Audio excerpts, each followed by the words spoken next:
بسم اللہ الرحمن الرحیم 14 اگست 1947 سے ماض وجود میں آنے والے ملک پاکستان کو دو قومی نظریے کے تحت بنایا گیا تھا، اور اس قائد اعظم محمد علی جناح رحمۃ اللہ علیہ اور حضرت علامہ محمد اقبال رحمۃ اللہ علیہ کے جو نظریات تھے وہ نظریات یہ تھے کہ ہم ملک پاکستان میں تمام اقلیتوں کو بھی تحفظ دیں گے، اور ملک پاکستان جو ہے وہ لا الہ الا اللہ کی بنیاد پر بنایا جا رہا ہے۔ اس وطن عزیز کی بنیاد جو تھی وہ لا الہ الا اللہ ہے، لیکن بدقسمتی سے یہ ہے کہ اس ملک میں پچھلے عرصہ دراز سے مذہب کو اپنے ذاتی مفادات کے لیے، مذہب کو اپنی سیاسی اقتدار کے لیے استعمال کیا جاتا ہے۔ مذہب کا استعمال کرتے ہوئے اس ملک میں فرقہ واریت کا گھنونا کھیل کھیلا گیا۔ مذہب کے نام پر اس ملک میں بم دھماکے ہوئے، نہ مسجد محفوظ رہی، نہ امام بارگاہ محفوظ رہے، نہ اسکول محفوظ رہے، نہ کالج محفوظ رہے۔ پھر میرے ملک پاکستان میں افواج پاکستان اور قانون نافذ کرنے والے اداروں نے اپنی گراں قدر خدمات پیش کرتے ہوئے بے مثال قربانیاں پیش کی۔ ان بے مثال قربانیوں کے بعد، ان شہداء کے لہو کے بعد آخر وطن عزیز ایک دہشت گردی کی فضا سے باہر آیا، تخریبی عناصر سے باہر آیا۔ ملک پاکستان کو بہت عرصہ تک اس دہشت گردی کا سامنا کرنا پڑا۔ ہم اقوام عالم سے کٹ کے رہ گئے۔ داڑھی دین کی علامت تھی، وہ دہشت گرد کی پہچان بن گئی۔ ہمارا پاکستانی پاسپورٹ جو ہے اس کو قدر کی نگاہ سے نہیں دیکھا جاتا تھا۔ بالآخر ہم نے اپنی بہت سی قربانیاں وہ کسی ایک مسلک نے نہیں دی، وہ تمام مسالک نے دی، وہ تمام ملک کے رہنے والے طبقوں نے دی، چاہے وہ ڈاکٹرز تھے، انجینئرز تھے، افواج پاکستان تھی، پولیس ہے، قانون نافذ کرنے والے ادارے، تمام کی قربانیاں ہوئی، اور آخر ہم نے ملک پاکستان کو اس دہشت گردی کے چنگل سے نکالا۔ لیکن اب بدقسمتی سے پچھلے کچھ عرصہ سے جہاں ہمارے ملک میں معاشی استحصال ہو رہا ہے، جہاں معاشی بحران ہے، جہاں سیاسی بحران ہے، وہاں پر پچھلے کچھ دنوں میں مذہبی بحران پیدا کرنے کی کوشش کی گئی۔ پاکستان میں قومی اسمبلی سے ایک بل جو ہے وہ پاس کیا گیا، اور وہ بل اس وقت پاس کیا گیا جب قومی اسمبلی کا فورم بالکل نامکمل تھا۔ 20 یا 21 ممبران کی موجودگی میں وہ بل بغیر بحث کے پاس کیا جاتا ہے۔ پھر اس متنازع بل کو سینٹ میں پیش کیا جاتا ہے، اور حکومت نے اپنے آخری دن میں جہاں متعدد بل جو ہے وہ پاس کیے، اس میں اس بل کو بھی پاس کر دیا جو انتہائی حساس نوعیت کا بل تھا۔ اس میں کسی قسم کی بحث نہیں ہوئی، کوئی اسٹینڈنگ کمیٹی نہیں بنائی گئی، اس میں علماء کرام کے مختلف آراء نہیں رکھی گئی۔ اس بل کو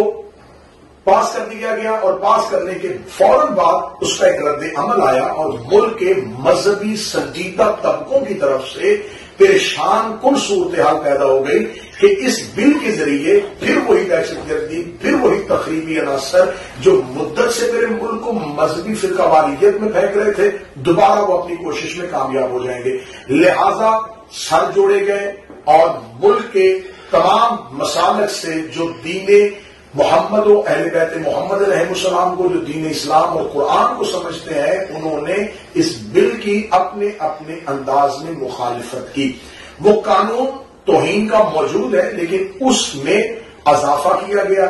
اب اگر اس میں اضافہ کر دیا جائے گا تو بدقسمتی سے میرے ملک میں آج تک توہین مذہب کے جتنے بھی کیسز درج ہوئے ہیں، اگر آپ اس میں ہیومن رائٹس کمیشن کی رپورٹ اٹھا کے دیکھیں تو اس میں آپ کو یہ نظر آئے گا کہ اس میں اکثریت مقدمات اپنے ذاتی مفادات اور ذاتی مخالفتوں کی وجہ سے کیے گئے۔ مذہب کا کارڈ استعمال کیا گیا، یونیورسٹی میں نوجوان کو قتل کر دیا جاتا ہے، سری لنکن مینیجر کو قتل کر دیا جاتا ہے، بینک مینیجر کو ذاتی عداوت میں گولی مار کے توہین کی آگ پیدا کر دی جاتی ہے، بستیوں کو جلا دیا جاتا ہے۔ آج فیصل آباد میں چرچ کو نظر آتش کر دیا گیا۔ یہ ہجوم جو ہے وہ قانون کو اپنے ہاتھ میں لے لیتا ہے، کیونکہ توہین کا نعرہ جو ہے وہ اس طرح کا نعرہ ہے کہ اس میں ایک ہجوم لینے وہ کامیاب ہو جاتے ہیں۔ ملک پاکستان میں جہاں آئین کی بالادستی ہے، جہاں قانون کی بالادستی ہے، وہاں پر یہ بھی ایک موجود ہے ہمارا رائٹ کہ کوئی انسان قانون کو اپنے ہاتھ میں نہیں لے گا۔ وہاں پر عدلیہ آزاد ہے، وہاں پر قانون نافذ کرنے والے ادارے مکمل اپنی طاقت اور اپنی اہمیت رکھتے ہیں۔ لیکن توہین مذہب کے جتنے بھی مقدمات اور جتنے بھی واقعات ہوئے ہیں وہ اس چیز پہ ہمیں عکاسی کر رہے ہیں کہ آخر توہین کا تعین کون کرے گا، کون تعین کرے گا یہ توہین ہوئی یا نہیں ہوئی، کون تعین کرے گا کہ یہ مجرم ہے یا ملزم ہے۔ جب ایک انسان پہ توہین کا الزام لگا دیا جاتا ہے اس سے کوئی بھی صفائی نہیں دینے دیتا، کوئی اس کی بات سننے کے لیے تیار نہیں ہوتا، وہ مقدمات زیر التوا رہتے ہیں، وہ جیلوں کی چکیوں میں اپنی جان دے دیتے ہیں۔ ایسی بے انتہا مثالیں جو ہیں وہ موجود ہیں۔ آپ پاکستان کی جیلیں جا کے دیکھ لیں۔ میں صرف اور صرف مختلف حلقوں سے پاکستان میں یہ کہتا ہوں، میں پاکستان کی عدلیہ چیف جسٹس آف پاکستان سے اپیل کرتا ہوں کہ آپ ایک جوڈیشل کمیشن بنا کے ذرا پاکستان کی جیلوں کا وزٹ کروائیں۔ آپ دیکھیں کہ آج تک جتنے توہین مذہب میں لوگ جیلوں میں پڑے ہوئے ہیں ان کے ساتھ کیا سلوک ہو رہا ہے۔ ان کو توہین مذہب کی آڑ میں کوئی ان کا وکیل بننے کے لیے تیار نہیں ہے، کہیں ان کا کیس سننے کے لیے تیار نہیں ہے، کوئی ان کی انویسٹیگیشن کرنے کے لیے تیار نہیں، ہر کوئی کہتا ہے یہ حساس نوعیت کا معاملہ ہے، یہ حساس نوعیت کا معاملہ ہے۔ تو اتنے حساس مسئلے کو اس معاشی بحران کے دور میں پیدا اٹھا دینا، یہ اس کے پیچھے ایک سازش تھی جس کے ذریعے میرے ملک میں یہ پیدا کیا گیا ہے۔ لیکن آج ہمارے ملک پاکستان میں اسلام آباد میں جامعہ امام صادق علیہ السلام اسلام آباد میں ایک بہت بڑا کنونشن منعقد ہوا جس میں پاکستان کے مذہبی طبقے سے تعلق رکھنے والے علماء تشیع نے جس کی نمائندگی کی وحدت المسلمین شیعہ علماء کونسل اور اس کے علاوہ خطبہ ذاکرین عظام کی ایک اکثریت نے اس کنونشن میں